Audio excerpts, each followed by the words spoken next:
दुनिया में इस समय बहुत सी प्रॉब्लम्स चल रही हैं और इन प्रॉब्लम्स का एक बड़ा रीजन ये है कि लोग ना तो खुद को अच्छे से जानते हैं और ना ही दूसरों को। इसी वजह से इस एपिसोड में हम बात करेंगे अमेरिकन ऑथर रॉबर्ट ग्रीन की book the laws of human nature की। इसमें उन्होंने ऐसे 18 लॉज लिखे हैं जो पिछले 100 सालों के कई महान साइकोलॉजिस्ट्स और फिलोसोफर्स जैसे Carl Jung, Sigmund Freud, Friedrich Nietzsche और आर्थर शोपेनहावर से इंस्पायर्ड हैं। रॉबर्ट के हिसाब से हम साइकोलॉजी और बेसिकली उन सारे फैक्टर्स को भूल चुके हैं जो लोगों को कुछ भी करने के लिए मोटिवेट करते हैं, और यही चीज लोगों को आगे बढ़ने और अपने दुखों को दूर करने से रोकती है।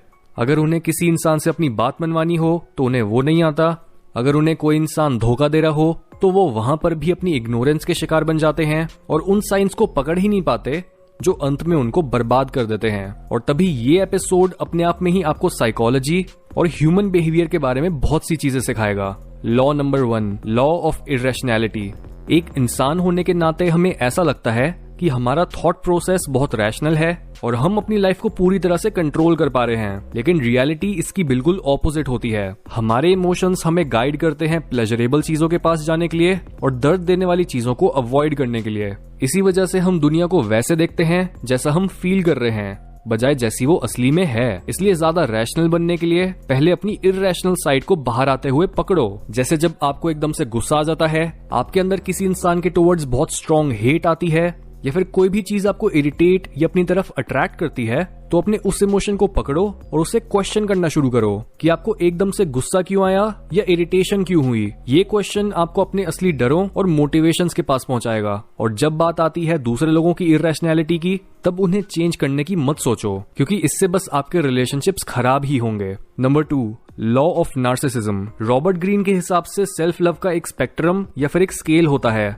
जिसमें अगर आपके अंदर बहुत कम सेल्फ लव होता है तो आप हर समय खुद को ही डाउट और खुद की ही कमियां निकालकर अपने आप को आगे बढ़ने से रोकते हो। और अगर आप में सेल्फ लव हद से ज्यादा है तो उस केस में भी वो टॉक्सिक बन जाता है और आप अपनी वैल्यू खुद को मिलने वाली अटेंशन से मेजर करने लगते हो। इस पॉइंट पर हम हर चीज को बहुत पर्सनल लेने लगते हैं और दूसरों को कंट्रोल या डोमिनेट करने की कोशिश करते हैं। बचपन में हम लव फील करने के लिए दूसरों पर डिपेंडेंट होते हैं और अटेंशन हमें ऐसा फील कराती है कि हम भी मैटर करते हैं, लेकिन बड़े होने पर यही सेम थिंकिंग हमें टॉक्सिक और इमेच्योर बनाती है। इसलिए रॉबर्ट सलाह देते हैं अपने नार्सिसिज्म यानी सेल्फ ऑब्सेशन को एम्पैथी में बदलने की, और ये पॉसिबल होगा खुद से फोकस हटाकर दूसरों से पूछना कि वो कैसा फील कर रहे हैं और उनकी क्या नीड्स हैं। Number 3, law of role playing. हम लोग एक नकाब पहनकर अपने आप को ऐसा दिखाते हैं कि हम कितने अच्छे, कॉन्फिडेंट, मॉरल और सबसे बेहतर हैं, और हमारी तो कोई इनसिक्योरिटीज हैं ही नहीं। ये नॉलेज हमें बताती है कि हमें किसी भी इंसान को उसके सोशल मास्क के बेसिस पर जज नहीं करना चाहिए, ताकि जब वो आपको अपना असली चेहरा दिखाए तब वो आपके लिए शॉकिंग ना हो। आप किसी भी इंसान के असली चेहरे और उनकी अनकॉन्शियस डिजायर्स को पता लगा सकते हो उनकी बॉडी लैंग्वेज से, जैसे कौन सी बातों पर उनके फेशियल एक्सप्रेशंस बदल जाते हैं और जहां वो पहले खुश थे वहीं वो नाराजगी दिखाने लगे। रॉबर्ट हमें इंसानों का एक अच्छा रीडर बनने को बोलते हैं, क्योंकि ये स्किल आपको किसी के भी दिमाग में क्या चल रहा है ये भी बता पाएगी और आपको दूसरों को कब अकेला छोड़ देना चाहिए और कब उनकी मदद करनी चाहिए ये भी। Number 4, the law of compulsive behaviour. लोग कभी भी कोई एक चीज सिर्फ एक बार नहीं करते। हर तरह के बिहेवियर को डेवलप करने में टाइम लगता है। हमारे कैरेक्टर के ज्यादातर एस्पेक्ट्स हमारे बचपन में ही फिक्स हो जाते हैं और बाकी हम अपनी डेली हैबिट्स के थ्रू बनाते हैं, और यही वो चीज होती है जो हमें अपने कई एक्शंस को रिपीट करने को बोलती है, चाहे वो एक्शंस अच्छे हों जैसे अपनी बॉडी का ख्याल रखना और दूसरों को अच्छे से ट्रीट करना, या फिर बुरे एक्शंस जैसे स्मोक करना या फिर हर इंसान से बदतमीजी से बात करना। इसलिए जब भी आप किसी इंसान के साथ काम करने की सोचो तब उसकी बाहरी अपीयरेंस के पार देखो और उसके कैरेक्टर को एनालाइज करो। देखो कि वो मुश्किल सिचुएशंस में कैसे अडेप्ट करते हैं, लोगों को कैसे ट्रीट करते हैं, उनका पास्ट का बिहेवियर कैसा रहा है एंड सो ऑन। अगर आपके इस एनालिसिस में वो फेल हो जाएं तो समझ जाओ कि उनका कैरेक्टर वीक है और वो अपनी टॉक्सिसिटी को आपसे छुपा रहे हैं। Number 5, the law of covetousness. हमारे अंदर उन चीजों को पाने की चाह होती है जो हमारे पास नहीं है, लेकिन जैसे ही हमें वो चीज मिल जाती है जो हमें चाहिए थी, तब हमारा दिमाग हमें किसी नई चीज की तरफ धकेलने लगता है। हम कॉन्टिन्यूसली ये देखते हैं कि दूसरों के पास ऐसा क्या क्या है जो हमारे पास नहीं है। हमारा रिलेशनशिप चाहे अच्छा भी चल रहा हो, लेकिन फिर भी हम दूसरे लोगों को अपने पार्टनर से बेहतर समझने लगते हैं और कभी भी खुद में शांति नहीं ढूंढ पाते। ये इनसाइट हमें बताती है कि किस तरह से हमें डिजायर के पीछे भागने के बजाय खुद को ही एक डिजायर का ऑब्जेक्ट बना लेना चाहिए और अपने आप को उस लेवल पर रखना चाहिए जहां हर इंसान इजीली हमारे पास नहीं पहुंच सकता। अगर आप किसी इंसान के लिए हमेशा ही अवेलेबल होते हो तो वो आपके साथ घुटन महसूस करने लगता है और आपकी वैल्यू उनकी नजर में गिर जाती है।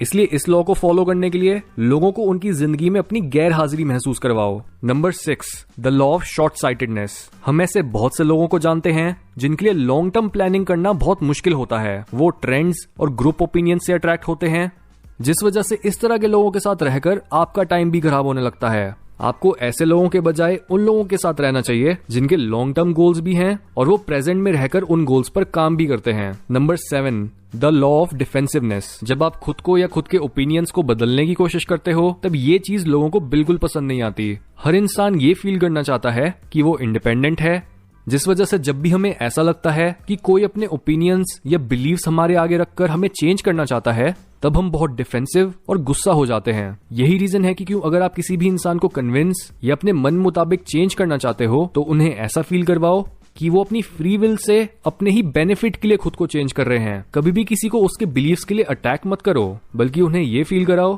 कि आपकी बात मानने से वो एक नेक और परोपकारी इंसान बनेंगे। जितना आप खुद की जिद्दी नेचर से खुद को फ्री करोगे, उतना ही आपके अंदर किसी को भी कन्विंस करने की क्रिएटिव पावर भी बढ़ती जाएगी। Number 8, the law of self sabotage.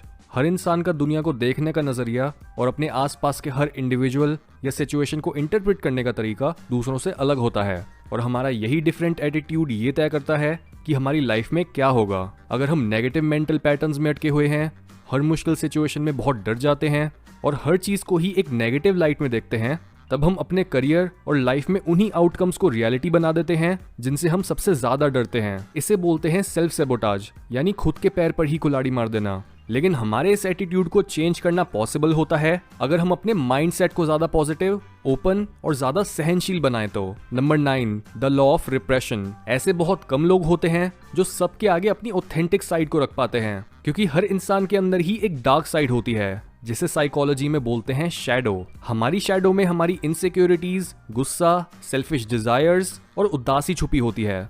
लेकिन जब एक इंसान अपनी पर्सनालिटी के इन एलिमेंट्स को दबाता है, तब उनकी शैडो और स्ट्रॉन्ग बनती जाती है और उन्हें ही कंट्रोल करने लगती है।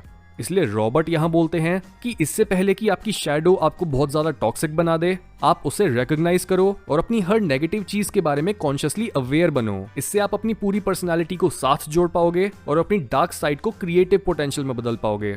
Number 10, the law of N V. हमारे अंदर नेचुरली ही खुद को दूसरों से कंपेयर करने की टेंडेंसी होती है। अगर हम खुद से ज्यादा सक्सेसफुल इंसान को देखते हैं, तब वो चीज हमारी ईगो पर लगती है और हम जेलस फील करते हैं। बहुत से लोगों के लिए ये कंपैरिजन उन्हें ज्यादा मेहनत करने के लिए मोटिवेट करता है, लेकिन दूसरों के लिए ये कंपैरिजन डीप एनवी और इंफीरियोरिटी का रूप ले लेता है, जिनसे वो खुद ही अपने आप को पीछे होने के लिए टॉर्चर करने लगते हैं। कोई भी इंसान ये मानता ही नहीं है कि वो किसी से जलता है, लेकिन इन साइंस को आपको खुद ही पकड़ना होता है और अपनी सेल्फ वर्थ को एक्सटर्नल स्टैंडर्ड से नहीं बल्कि इंटरनल स्टैंडर्ड से डिफाइन करना होता है। Number 11, the law of grandiosity.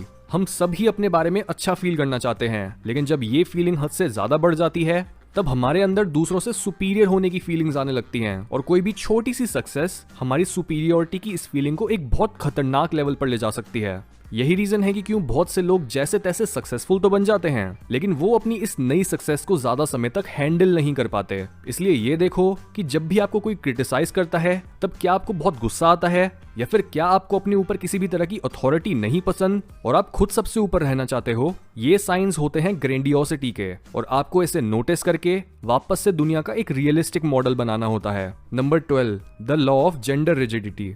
हम सबके अंदर ही कुछ मैस्कुलिन क्वालिटीज होती हैं और कुछ फेमिनिन, लेकिन सोसाइटी में एक आइडेंटिटी बनाने और एक्सटर्नल सिचुएशन से डील करने के लिए हम अपनी इन क्वालिटीज को दबा देते हैं और सिर्फ एक एनर्जी के साथ ओवर आइडेंटिफाई करने लगते हैं।